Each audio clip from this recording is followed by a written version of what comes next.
लुटा दी जान जिसने अपनी वतन के सपनों की खातिर, लुटा दी जान जिसने अपनी वतन के सपनों की खातिर, लो आओ उठाते हैं जिम्मा अब उस सैनिक के अपनों के खातिर। जी हाँ दोस्तों, सशस्त्र सेना झंडा दिवस जो 7 दिसंबर को मनाया जाता है वो हमसे यही कहता है। और आज इसी के बारे में बात करने के लिए 2 खास मेहमान हमारे साथ मौजूद हैं। पहले हैं कर्नल योगेंद्र माथुर जी जो भारतीय सेवा से सेवानिवृत्त हैं, और उनके साथ कर्नल A.K. माथुर साहब जो भी भारतीय सेवा से सेवानिवृत्त हैं और साथ ही साथ एक जनसंपर्क अधिकारी के तौर पे भी सेना में काम कर चुके हैं। आपका बहुत बहुत स्वागत है। धन्यवाद, बहुत बहुत धन्यवाद। और जैसा कि जब वतन की बात की जाती है वो कहते हैं ना कि मरकर भी ना जाएगी उल्फत वतन की, मरकर भी ना मिटेगी मुझसे उल्फत वतन की, मेरी मिट्टी से भी खुशबुए वतन आएगी। असल बात यही है सर, जब एक सैनिक जो है सियाचिन की कपकपा देने वाली ठंड में खड़ा रहकर देश के लिए समर्पित होता है, या यूँ कहें कि हमारी सुरक्षा के लिए उस सरहद पे खड़ा रहता है और बहुत बखूबी से सरहद पे खड़ा रहकर हमारी रक्षा करता है, और यहाँ तक कि कई बार अपनी जान भी गंवा देता है। सर मैं आपसे यही जानना चाहूँगा, इस कड़ी में कहीं ना कहीं हम सशस्त्र सेना झंडा दिवस मनाते हैं जिसका काम यही है कि कहीं ना कहीं जो आमजन है वो जुड़े देश प्रेम की उस भावना से और जन सहयोग के तौर पे एक धनराशि एकत्रित करें ताकि सुचारू रूप से जो हमारी आर्मी है, जो हमारे सैनिक हैं, वो सुचारू रूप से काम कर सकें। सर क्या कहना चाहेंगे आप सशस्त्र सेना झंडा दिवस के बारे में? पहले तो बहुत बहुत धन्यवाद अजहर यहाँ बुलाने के लिए, और मैं गौरवान्वित महसूस कर रहा हूँ कि झंडा दिवस के इस उपलक्ष्य में आप के बीच हूँ और मुखातिब हूँ देश से। और मैं ये कहना चाहूँगा कि एक सिपाही जिसने आर्मी एक जज्बे की वजह से ज्वाइन की है और पूरी जीवन सेवा में लगाया है, और वो एक इस तरह की ड्यूटी करता है बॉर्डर पे या काउंटर इंसर्जेंसी ऑपरेशंस में कि पूरे देश की सुरक्षा का सवाल है, तो क्यों ना देश भी उसके साथ जुड़े। बिल्कुल। और हर एक देशवासी को ये महसूस हो कि आज मैं आराम से सो रहा हूँ तो कोई सरहद पे खड़ा है। हाँ, क्या बात है सर, बिल्कुल तो सच बात है। इसी मुहिम को आगे बढ़ाने के लिए एक ये झंडा दिवस की पहल की गई। तत्कालीन प्रधानमंत्री पंडित जवाहरलाल नेहरू ने 1949 में ये सोचा कि उस समय देश आज़ाद ही हुआ था, पैसे की कमी थी, समस्याएं बहुत थी, लोग 48 का ऑपरेशन हुआ था, बहुत से लोग शहीद हुए थे, बहुत सी विधवाएं थीं, वीर नारियां थीं, और डिसेबल्ड सोल्जर्स थे बहुत सारे। इन सबको सेटल करने के लिए, इन सबको हेल्प करने के लिए फंड्स की आवश्यकता थी, और उसमें फंड्स की कमी थी। तो विचार आया कि देश से एक फंड रेज किया जाए, और 1949 में ये शुरुआत हुआ। हम तो उस समय, मैं तो सन 56 में पैदा हुआ था, तो उस समय का तो नहीं, लेकिन मैं आपको अपने स्कूल का बता सकता हूं कि जैसे ही झंडा दिवस का माहौल था, वतन परस्ती के गाने बजने लगते थे। और वो जो फेमस गीत है लता मंगेशकर का, ऐ मेरे वतन के लोगों जरा आंख में भर लो पानी, जो शहीद हुए हैं उनकी जरा याद करो कुर्बानी, जो शहीद हुए हैं उनकी जरा याद करो कुर्बानी। यही एक पर्पस है इस झंडा दिवस का, है कि देश उन शहीदों को, उनकी कुर्बानियों को याद करे। अरे उसने अपना सर्वोच्च बलिदान दे दिया है, और इससे ज्यादा और क्या परीक्षा लेना चाहोगे? तो अब तो धन्यवाद बोलो। तो धन्यवाद उनको दिल से, attitude of gratitude from every citizen of India is the sole purpose of this flag day. अरे वाह। तो ये हुआ 49 में। उसके बाद बहुत सारे छोटे छोटे फंड क्रिएट हुए। आवा का फंड अलग था, और भी फंड था, सर भी बताएंगे, कुछ फंड्स थे इस तरह के। इन सब को फिर ये एक निर्णय लिया गया 1993 में, अमेलगमेट करके, इकट्ठा करके एक फंड क्रिएट कर दिया, armed forces flag day fund. रक्षा मंत्री इसके इंचार्ज हैं कैबिनेट में, governors and lieutenant governors state level पे, और राज्य सैनिक बोर्ड और जिला सैनिक बोर्ड जो हैं वो स्टेट्स गवर्नमेंट्स रन करती हैं उनको, और उसमें सेवानिवृत्त आर्मी ऑफिसर्स होते हैं, वो एक इनकी कड़ी है। तो ये सब मिलके जो जरूरतमंद हैं उनका डेटा तैयार करते हैं, और केंद्रीय सैनिक बोर्ड जो कि एक एजेंसी है ये पूरा पैसा इकट्ठा करने की, फिर इस पैसे का सुचारू रूप से डिस्ट्रीब्यूशन करके इस्तेमाल किया जाता है। तो ये तो एक पार्ट है इसका। इसके अलावा जो इसका जो एक्स्ट्रा पर्पस है वो है कि अवेयरनेस फैलाना देश और प्रेम की सबको भावना देश से प्रेम जोड़ना। की भावना। सर जैसा कि सर भी बता रहे, देश प्रेम की भावना से जोड़ना, और स्वर्गीय लता मंगेशकर जी जिनका वो गीत कि ज़रा याद करो कुर्बानी, सच बात यही है, जो शहीद हुए हैं उनकी ज़रा याद करो कुर्बानी। मैं आपसे जानना चाहूँगा सर, आपकी पोस्टिंग ऐसी जगह रही और युद्ध में आप खुद भी घायल भी हुए, और ये मैं आपसे जानना चाहूँगा कि आपने तो इतना करीबी अनुभव लिया है, तो कहीं ना कहीं जो वो देश प्रेम की भावना है और एक एक सिविलियन को जोड़ने की बात की जाती है, आप क्या कहना चाहेंगे इस बारे में? मेरा ये मानना है कि जब एक सैनिक सामने लड़ रहा है दुश्मन के सामने आंखों से आंखें मिलाकर और अपने देश को प्रोटेक्ट कर रहा है या अपने देश को और भी आगे बढ़ाना चाहता है, तो उस समय पूरा देश ये उसका पास पड़ोस मोहल्ला शहर सब सोचें कि मेरा एक बंदा बॉर्डर पे खड़ा है, मेरा एक बंदा हमारे लिए संकट झेल रहा है, लड़ रहा है, वापस आएगा नहीं आएगा ये अनसर्टेन है। मगर वो जब ये इस जज्बे के साथ पूरा देश या उसका मोहल्ला या उसका गांव सोचने लगता है, तो जब अगर खुदा न खास्ता अगर कुछ उस जवान को कुछ हो जाता है तो वो पूरा शहर, पूरा मोहल्ला, पूरा पड़ोस ये फील करे कि उनका अपना बच्चा चला गया। जब वो ये भावना आ जाएगी तो ये जो फंड हमने क्रिएट किया है इसमें कंट्रीब्यूट करना, अपनी तरफ से योगदान देना, ये और भी अपनत्व वाला लगेगा। तो सर अपनत्व की बात की जाती है, जैसा कि आप बता रहे हैं कि जब एक देश का एक सैनिक जब सरहद पे खड़ा होकर लड़े तो हम ये ना कहें कि देश का सैनिक लड़ रहा है, उस जगह हम ये कहें कि ये हमारा कोई अपना है जो हमारी सुरक्षा के लिए खड़ा है, तो ये वो लड़ रहा है और वही जज्बे के साथ हमें सोचना होगा। सर यहाँ एक बात जो एक सवाल किया जाता है कि जैसा कि सर ने भी बताया कि 1949 जब पहली बार झंडा दिवस जो है, फॉर्मली सिर्फ झंडा दिवस तब तक कहा जाता था, 93 में इसे सशस्त्र सेना झंडा दिवस के रूप में AFFD armed forces flag day fund, flag day fund और फ्लैग डे फंड तीनों जो विंग्स हैं आर्मी की, आर्मी नेवी एयरफोर्स, वो सम्मिलित हैं। अगर आप इसके फ्लैग को गौर से देखें तो वो तीनों कलर रिप्रेजेंट करते हैं तीनों को। तो ये जॉइंट सर्विसेज फंड है और ये सभी के लिए है, नेवी और एयरफोर्स के लिए। और एक बात मैं और कहना चाहूंगा सर, जैसा कल अनिल ने बताया कि एक सिपाही जब सरहद पे अपनी ड्यूटी बखूबी करता है और बिना किसी फिक्र के लड़ता है तो उसका एक ही रीजन होता है, उसको पता है कि पूरा देश उसके साथ उसके परिवार की रक्षा के लिए खड़ा है। वाह।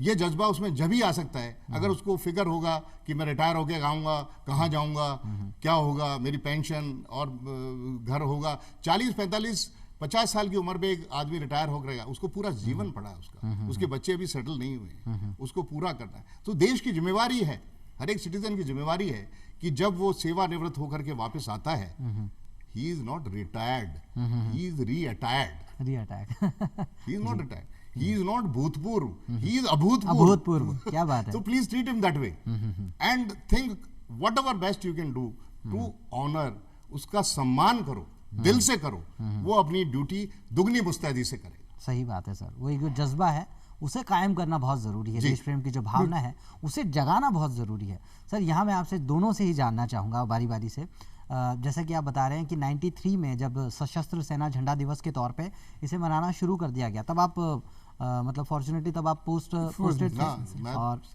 सर्विसेज में उस समय अपनी सेवाएं दे रहे थे आप। तो मैं आपसे ये जानना चाहूँगा, तब ये चेंज हुआ, तब आपने वो लम्हा जिया, कैसा वो चेंजेस आपने देखा और आपने खुद ने अपने एंड से क्या कोशिशें की, क्या कैसे लोगों को और प्रेरित किया, मैं आपसे जानना चाहूँगा। फ्रेंकली स्पीकिंग, अनफॉर्चुनेटली झंडा दिवस की जो महत्ता है देश पे, वो सिर्फ एक दिवस से रिलेटेड है। इसके बारे में मैं अपील करना चाहूँगा और ये कहना चाहूँगा कि इसे एक दिवस की बजाय एक लंबे अरसे के लिए मनाया जाए। इसके थोड़े टीजर्स और थोड़े से कर्टन रेजर्स थोड़े एक हफ्ता 10 दिन पहले से शुरू हो जाएं, जिससे पूरे देश में हर एक व्यक्ति को यह पता लग जाए कि भाई इस तरह की कोई चीज़ है। That is one.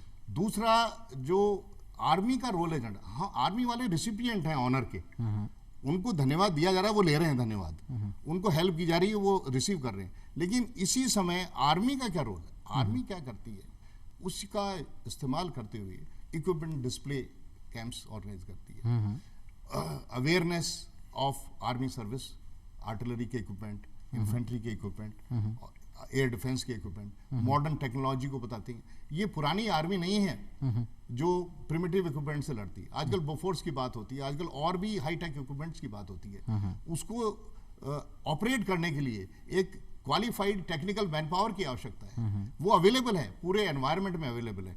उनको बताना है कि चैलेंज को एक्सेप्ट करो।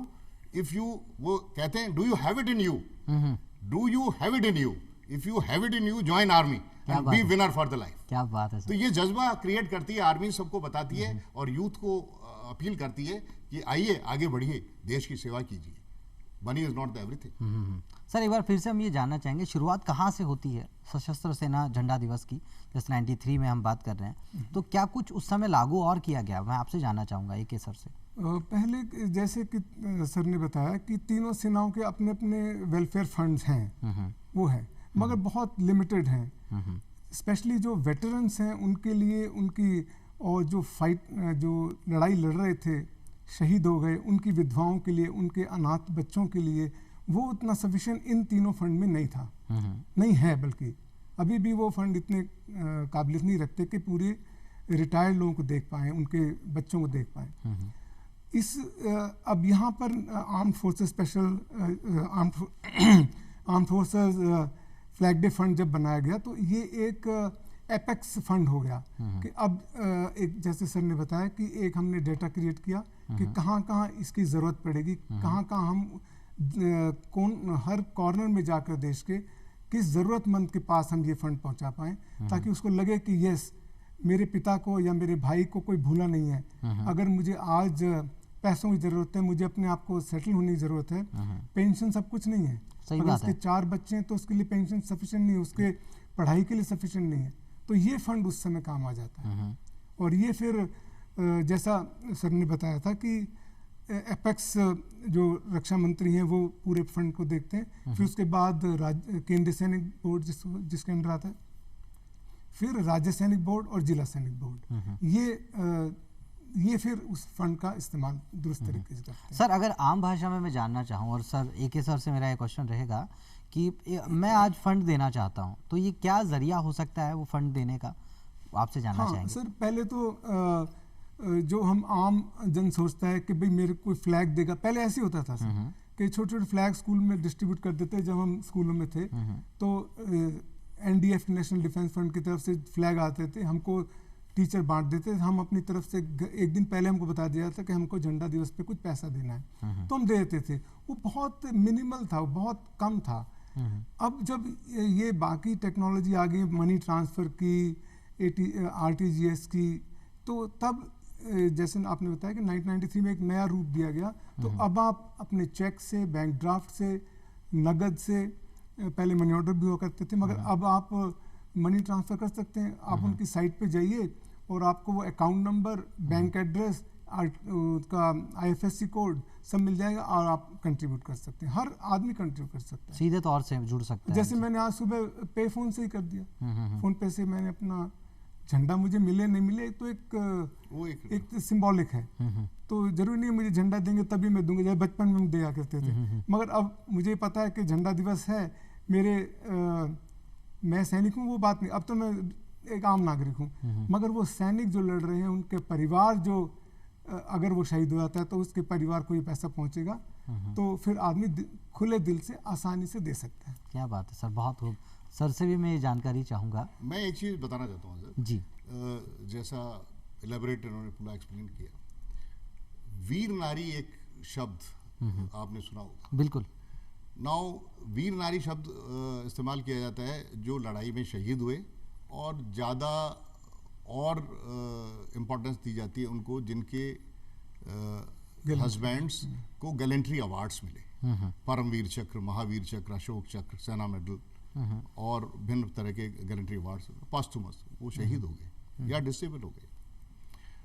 तो पूरी स्टेट गवर्नमेंट्स एंड केंद्रीय एंड आर्मी से एक फंड फ्लो होता है, एंड एडिक्वेट फंड उनके पास पहुंच जाता है और उनका हो जाता है।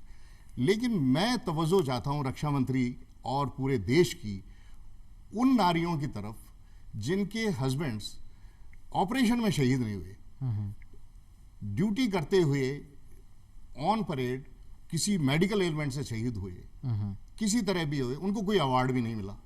लेकिन विधवा तो विधवा है, सही बात वो है। जिम्मेवारी उन 2-3 बच्चों की उनके पास है।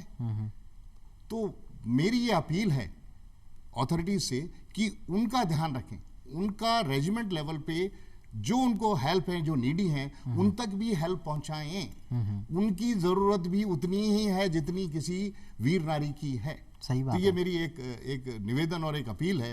I hope some cognizance is taken to that. और होपफुली सर हम भी ये चाहेंगे, जैसा कि आप सोच पाते हैं, कि ये ज़रूर मुकम्मल हो, एक मुकम्मल शक्ल हो। जी। सर मैं आप दोनों से एक बात जानना चाहूँगा।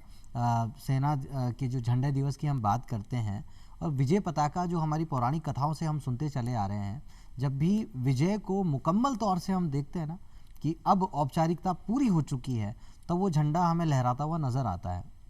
ठीक उसी तरीके से सशस्त्र सेना झंडा दिवस की भी अगर मैं बात करूं, तो शायद वो मुकम्मल तरीके से लहराने की बात अगर की जाए, एक एक नागरिक जो है, एक एक जो शहरी है, जिनका जिम्मा सेना ने पूरे तरीके से उठाया हुआ है सुरक्षा की को लेकर, मैं अगर मैं आपसे जानना चाहूँ, तो कहीं ना कहीं वो जो विजय पताका लहरनी चाहिए, वो और कैसे सुदृढ़ हो सकता है, और कैसे मुकम्मल हो सकता है, वो विजय पताका और कैसे शीश अपना और ऊंचा रख सकता है, वो आपसे जानना मैं चाहूँगा। तो ये कहना चाहूँगा अजहर जी, रक्षा बंधन है, हर एक बहन कहती है मैंने राखी बांधनी है, and you run and get rakhi, जी। राइट। और कोई त्योहार आता है, दिवाली आती है, पटाखों के लिए दौड़ते हैं। मैं कहूँगा हर एक नागरिक झंडा दिवस आते ही झंडे के लिए दौड़ो, भागो, जी। देखो कहाँ मिल रहा है झंडा, obtain one, contribute, do something and feel proud, और अपने आप को गौरवान्वित महसूस करो कि आपने इस एक बहुत अच्छे कॉज के लिए कुछ अपना धन समर्पित किया है और हेल्प की। इसी तरह से आप कर सकते हो। इसके अलावा लिटरली अपने एनवायरनमेंट में ढूंढो कि वो कौन वीर नारियां हैं और कौन विधवाएं हैं शहीदों की, और कौन डिसेबल्ड सोल्जर है। उनको जिस तरह से भी हेल्प कर सकते हो करो, उनके बच्चों को पढ़ाओ, उनके बच्चों को कोई कोचिंग दे सकता है कोचिंग दो, जिस तरह से भी आप हेल्प कर सकते हो आगे आओ, और यही एक रियल ट्रिब्यूट होगी, और इसी को यह माना जाएगा कि हमने एक पताका परचम फहरा दिया है। क्या बात है। और this will be a success to this august cause of national flag. अच्छा सर, यहाँ एक क्वेश्चन और जो मैं AK सर से जानना चाहूँगा, एक सैन्य जीवन जो होता है जोखिमों से भरा हुआ होता है, कि हर वक्त आपको अगले क्षण का कुछ नहीं पता होता, और आगे बढ़ने के अलावा कोई हमारे पास ऑप्शन भी नहीं होता। आपने ऐसी जिम्मेदारियों को निभाया है जहाँ पे जान का जोखिम जो है वो बिल्कुल चरम पे था, जैसा कि आपने बताया भी। सर वो मैं आपसे जानना चाहूँगा, एक जनसंपर्क अधिकारी के तौर पे जब आप सेना में रहे, कैसा वो अनुभव था, आपकी ज़बानी जानना चाहेंगे। नहीं, मैं इनको 2 भाग में बांटूंगा। एक तो आपने टच किया कि मैं जनसंपर्क अधिकारी था, उससे पहले मैं सैनिक था, और जब मैं जनसंपर्क अधिकारी था तब भी मैं सैनिक ही था सर। कोई रिटायरमेंट के बाद ऐसा नहीं किया, बल्कि as a soldier, gun wielding soldier, मैं एक स्पोक्स पर्सन था। जब हम एक सैनिक के तौर पर मैं दुश्मन को देखता था, तो तब ये बिल्कुल याद नहीं रहता था, जैसे सर ने कहा कि जब हम दुश्मन के से भिड़े हुए हैं, मेरा तो काम ही ये था, मेरा मतलब हर सैनिक का, जो स्पेशली इन्फेंट्री वाले होते हैं, कि गुत्थम गुत्था की लड़ाई, या तो वो रहेगा या मैं रहूँगा, बल्कि वो नहीं रहेगा, मेरा कोई चिंता की बात नहीं। तो ऐसे में जब आप भूल जाते हैं कि मेरा परिवार कहाँ है, मेरे बच्चे भी हैं कि नहीं, वो उस समय नहीं याद रहता। मेरा पर्सनल एक्सपीरियंस है, नहीं याद रहता कि मैंने कल के लिए जीना, उनके लिए जीना, या मेरा पेंशन का क्या होगा। ऐसे में अगर मुझे देश ये आश्वासन दे चुका है कि भाई तू अगर नहीं भी रहा, शहीद भी हो गया या लौट के नहीं आया, तो पूरा देश खड़ा है। जैसे इसीलिए इसी जज्बे के साथ ये फंड रेज किया गया था कि देश है वो देख लेगा आपको, पेंशन तो ठीक है, पूरा देश उनको सपोर्ट करेगा। दूसरा, जब जनसंपर्क अधिकारी रहा मैं एक सैनिक के तौर पे, वो भी जोखिम से भरा हुआ था, क्योंकि मैं कॉन्फ्लिक्ट रिडन इलाकों में ही रहा। पहले मणिपुर में था, वहाँ से शिफ्ट कर दिया गया जब ज़्यादा सिचुएशन ख़राब हो गई कश्मीर में, तो फिर मैं वहाँ स्पोक्स पर्सन रहा सर। तो वहाँ लोगों में जैसा सोचना है कि कश्मीर के लोग का, वो भी इतने ही जज्बे वाले हैं, उतने ही देश पे मर मिटने वाले हैं जैसा कि पूरा बाकी देश के हैं। तो उनमें भी जब फ्लैग दिवस का एक 2006, 2007, 8, 9 में 4 साल मैंने वहाँ किया, इतना ज़बरदस्त कंट्रीब्यूशन आता था वहाँ, स्कूलों से, कॉलेजेस से, और बाकी एनजीओस की तरफ से कि वो उनको भी ये था कि अगर सैनिकों के परिवारों को, उनके आश्रितों को अगर देखना है तो हमारा कंट्रीब्यूशन यही होगा। मेरे ये AFFD के पैसों से हथियार भले ही ना खरीदे जाएं, दुश्मन को मारने के बाकी साज सामान ना खरीदा जाए, मगर ये पैसा, ये जो गलियों में घूम रहा है, टेररिस्ट के साथ लड़ रहा है, शहीद हो रहा है, इसके परिवार को मेरा पैसा जाएगा। तो वहाँ उन कॉन्फ्लिक्ट रिडन एरिया में भी लोगों में ये जज्बा था। तो इसलिए इसकी अहमियत के arm forces flag day fund में कंट्रीब्यूट किया जाए, हर आदमी के अगर मन में बात आ जाए तो फिर देश को बार बार पलट के देखने की कि डिफेंस फंड, डिफेंस फोर्सेस का जो फंड है वो ना इसी में डिसिपेट हो जाए। सर, मैं जो एक बात ऑब्जर्व करता हूँ, जब कभी हम इस तरह की जीवनियों को चित्रण जब उनका देखते हैं, चाहे किसी फिल्म के माध्यम से, किसी लेख के माध्यम से, तो शायद लोग ज़्यादा जुड़ते हैं। जैसे अभी हाल ही में विक्रम बत्रा सर, जो उनके ऊपर भी एक फिल्म आई, लोगों को पता लगा कि किस कंडीशन में वो लोग काम करते हैं। उसके बावजूद बहुत सारे ऐसे लोग जो शहीद हुए, उनके साथ बहुत सारे ऐसे वीर सैनिक, इस देश के वीर सपूत जो शहीद हुए। तो वो जो बात की जाती है कि उस चित्रण को समझाना, लोगों को जोड़ना, वो बहुत ज़रूरी है अवश्य भावी रूप से। तो मैं आपसे ये जानना चाहूँगा सर, उस जुड़ाव में और क्या प्रयास करने चाहिए? मैं अजहर दो चीज़ बताना चाहूँगा। एक तो जो आपने कहा, पहले उसको पूरी करता हूँ कि war situation can not be replicated. वो नहीं हो सकता। वो जो हालात उस समय जब चारों तरफ से फायर आ रहा है और आप एक पत्थर के पीछे छुपे हुए हैं या कहीं आपने बंकर में छुपा हुआ, ऊपर से आर्टिलरी फायर गिर रहा है, इधर से एयरफोर्स फायर कर रही है, जो बैटल के अंदर कंडीशन है, उसको जो क्या मानसिक तनाव उस समय वो कमांडर झेल रहा है, जो ऑफिसर है और जो जवान झेल रहे हैं, और सिर्फ एक ही चीज़ आ रही है, विक्ट्री, परचम लहराना है, जीतना है जिस काम के लिए आया है। उसको फिल्मों में 10, 15, 20% तक आप क्रिएट कर सकते हैं, बहुत अच्छी एक्टिंग से आप उसको थोड़ा सा और बढ़ा सकते, बट रिप्लिकेट नहीं कर सकते। नहीं तो कर सकते, सही बात ये है बात ये जरूर। इसके लिए आपके अंदर खुद का एक जज्बा होना बहुत ज़रूरी है, तभी आप आर्मी ज्वाइन करते हैं। लेकिन जैसे मैंने मेरे लड़के को बताया कि वो भी आर्मी में है, कि भाई आर्मी का तौर तरीका देख लो, तुमने पापा को देखा है, अगर तुमको सूट करता है, अंदर से हो तो ही करो। तो मुझे गर्व के साथ कहता हूँ कि CI ऑपरेशंस में he got chief of army staff gallantry and also one army commander. क्या बात है सर। सर, मैं अब आप दोनों से, क्योंकि समय की सीमितता है और विद ड्यू रिस्पेक्ट, मैं आप दोनों से ये जानना चाहूँगा, इस सशस्त्र सेना झंडा दिवस के तौर पे आप क्या एक संदेश देना चाहेंगे बहुत सीमित शब्दों में? मैं ये कहना चाहूँगा कि let's do the homework properly. मैंने 2 अपॉइंटमेंट्स हैंडल किए हैं रिटायरमेंट के बाद, एक आवा, एक AWS। आवा means army wives welfare association, a very big organization जो डायरेक्ट संपर्क में है और उनको पता है, उनको उन तक पहुंच है कि क्या रिक्वायरमेंट है, उसको और सशक्त करने की आवश्यकता है, उसको और फंड देने की आवश्यकता है। मैरिटल डिस्कॉर्ड केसेस जैसा मैंने बताया, सेल्स बनी हुई है। इस तरह से जिस तरह से भी आप सोल्जर को हेल्प कर सको, fund is not the only thing, सिर्फ केवल फंड ही नहीं, और भी बहुत है। दूसरा है आर्मी वेलफेयर एजुकेशन सोसाइटी। हमारे 238 CBSE रन स्कूल्स हैं, कॉलेजेस हैं 11, ये आर्मी प्रोवाइड कर रही है। यहाँ पे वो बच्चे पढ़ रहे हैं जिनके पेरेंट्स है ही नहीं। पेरेंट टीचर मीट, अरे मम्मी इलिटरेट है, वो गांव की रहने वाली है, वो अपने 12th क्लास के बच्चे की PCM नहीं पढ़ा सकती है। इसलिए जब मैं डायरेक्टर रहा उसका, तो मैंने बताया, मैंने कहा don't expect miracles from the parents who father is not there, he is fighting, so you take on the role. So ये डबल रोल करना, मैं नटशेल में आवा एंड AWS का रोल। सर, आपसे भी जानना चाहेंगे, क्या संदेश आप देना चाहेंगे? सर, जैसा आप जानते हैं, सैनिक 3 चीज़ों पे अपनी जान न्यौछावर करने के लिए तैयार रहता है। एक है नाम, नाम मतलब मेरे देश का नाम, मेरे रेजिमेंट का नाम। नमक, मैंने इस देश का नमक खाया, मैंने इस रेजिमेंट का नमक खाया। और तीसरा है निशान। तो हमारे लिए सबसे ज़्यादा मोटिवेशन का है तिरंगा या मेरी रेजिमेंट का झंडा। अब ये 3 चीज़ें तो हो गई सैनिक के लिए। अब सैनिक चला गया, मगर देश के लिए क्या छोड़ गया वो? निशान। अब निशान तो मेरी रेजिमेंट का है, मेरे तिरंगा तो है ही खैर।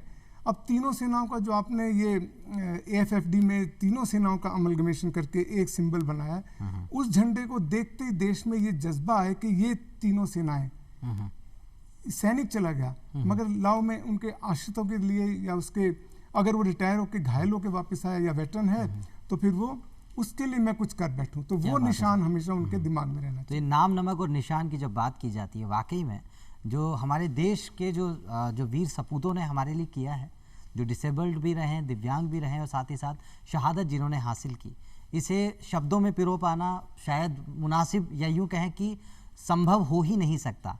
उसके लिए सिर्फ एक बात कही जा सकती है कि दुनिया में मिल जाएंगे आशिक कहीं, पर वतन से खूबसूरत सनम नहीं होता। दुनिया में मिल जाएंगे आशिक कहीं, पर वतन से खूबसूरत सनम नहीं होता। हीरों में लिपट कर, सोने से लिपट कर मरते हैं कई, लेकिन तिरंगे से खूबसूरत कोई कफन नहीं होता। लेकिन तिरंगे से खूबसूरत कोई कफन नहीं होता। तो इस झंडा दिवस पर बस मैं धन्यवाद देना चाहूँगा और देश प्रेम की उसी भावना को, उसी ऊर्जा के साथ रहें। और आप दोनों का भी बहुत बहुत धन्यवाद। और दोस्तों फिर मिलेंगे अगले अंक में आपसे, तब तक के लिए दीजिए इजाज़त। अजहर को धन्यवाद।